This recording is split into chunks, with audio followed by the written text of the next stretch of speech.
Тэнгэрийн дорх бүх жилд хугачаа бүх явдалд чагвий. Төрөх хийгээд үгч ах, тэралах хийгээд тэрснээ хураах чах. Чамдалгуу баг багаар хурамдуулах нь тарж үржүүлэхтэй адилхан ерөөдүйд ашигтай байдаг гэдгийг хүн болгон мэддэгч яагаад олон хүн мөнгөө хурамдуулж чаддаггүй юм бол энэ байдал нь зөвхөн жоос мөнгөнд хандах хандлагын учир биш. Асуудал нь ердөө маргаашаа боддоор төсөлдөг үед нь л байдгаа. Олон хүн мөрөөдөлтэй байдаг ч ерөөдийгөө боддоор сэтгэдэг нь чөөхөн. Ерөөдийгөө төлөвлөж эхлэхээс илүү өнөөдрийн мэдрэмжэн илүү эрэлхийлдэг. Ерөөдүйд ямар нэгэн зүйл хурааж дөхнүүлэхийн оронд хүссэн болгоно өнөөдөр л авна. Тэгээд хажуу хэмээн хүмүүстэй харуулна. Бас тэгэд сүлжээн дээр жураг болгоод нийтлэн доор хүмүүс зүрх дарна. Энэ бол одоогоор авч болох мэдрэмж. Харин маргааш буюу ерөөдий гэдэг ойлголт холын холд хижээж хүрэх хүмүүс санагддаг бол яг одоо гэх зүйл нь ой бархан гарт барихтан мэт бодтой санагддаг ажээ.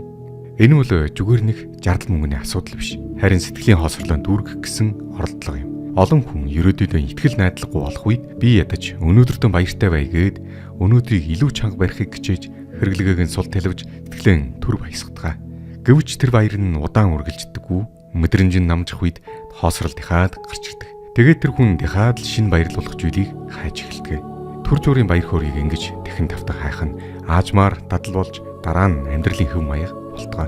Түүний хувьд чах хугацаа өнгөрүүлэх нь их байдгартай. Ямар нэгэн юм авч өөрийгөө саатуулж явахгүй бол урамгуу санагдаж байдаг бол ерөөдийгөө боддоор төсөлж байдаг хүний хувьд яг эсэргээр чах хугацаа түүний хамгийн сайн хамтрахт нь болж өдөр өнгөрөх тусамд эрчвч хүсэл найдалгаар тэтгэж байдаг.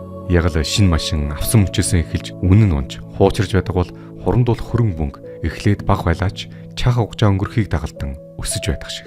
Хурамдуулсан хөрөнгө мөнгө зүгээр хадгалсан боломжууд чах хугацаатай хамт үсэж үр жимсэн өгдөг. Иймээс өөр шир элдв дарамтах үед хүн чөлөөтэй сэтгэж дургу адлаасаач татгалж зоригтой болж өссөн зүйлэнд дурчиж ямар нэгэн боломж гарч ирэхэд эргэлжилгүй атгаж авдаг.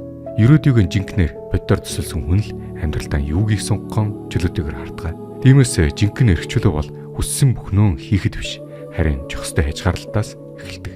Өөрийгөө хязгаарлах гэдэг нь бүх хүслийг дарж дуртай зүйлээ бүхнийг орхиж ямар ч мэдрэмжгүй болгох гэсэн үйлдэл бишээ.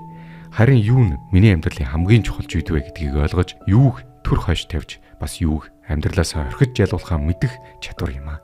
Энэ нь боломжоо алдаж явуулж байгаа биш, харин ерөөдийн илүү үн чанартай зүйлд жээ гаргаж байгаа хэрэг юм. Тиймээс мөнгийг хэрхэн харж байгаас нь нэг хүнээ ерөөдийг яад төсөөлж байгааг тод харж болтгоо. Мөнгөө хадгалж сурнаа гэдэг бол ерөөдийд итгэж байгаагийн нэг хэлбэр юм аа. Ерөөдийд итгэдэг хүн л өнөөдрийн хүслээ чахарж чаддаг.